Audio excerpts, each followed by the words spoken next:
Your voice is your most powerful tool.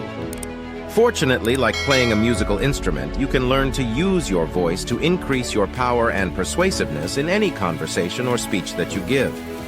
All successful people are excellent communicators. In fact, research on multiple intelligences conducted by Harvard University has concluded that social intelligence, or the ability to interact well with others, is the highest paid and most respected intelligence in our society.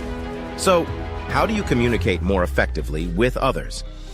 The first principle of effective communication is to be impeccable with your word. This principle comes from the book, The 4 Agreements, by Don Miguel Ruiz. If you haven't read this book, I highly recommend it.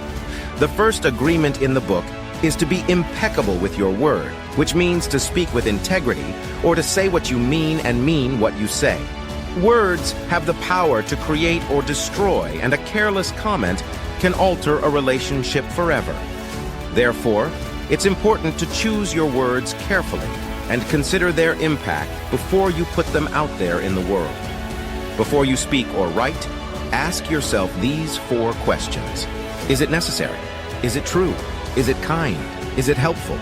If you can't answer yes to these questions, then don't say it. Frivolous, untrue, mean, or unhelpful things don't create a sense of trust or connection with the person you're communicating with. Additionally, this same guideline applies to the words you say to yourself. Many people are careless with their language. The words you use can either lift up your energy and make you more creative, or they can deny your talents and reduce your energy. Words have destroyed nations. Think about the great dictators whose words of hatred, toxicity, and breakdown caused the people around them to do incredibly terrifying acts. On the other hand, consider people like Nelson Mandela, Martin Luther King Jr., Mother Teresa, great business builders, humanitarians, and artists. They were all so careful with their words, and their words lifted people up. Great leaders use the language of leadership. Victims use the language of toxicity. They say things like, "This is a problem. I'm really scared about this. I hate that client. I hate this work. I'm sick of this day. I'm exhausted." Or, "She never likes me." The words you use really form a context, framework, or stained glass window through which you see the world. Here's a game-changing insight. You see the world not as it is, but as you are. Your language forms that lens of belief. Your self-identity is a function of your words.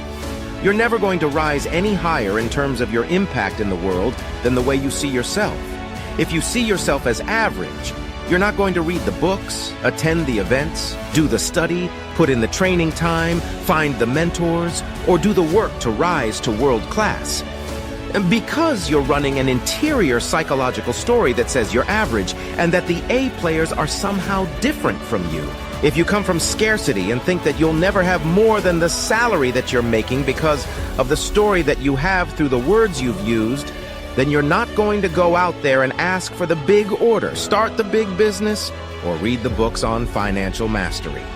If you want to rewire your self-identity so that you go out into the world and operate at legendary, then you absolutely must dial into the first point of what legendary leaders do in terms of the way they speak.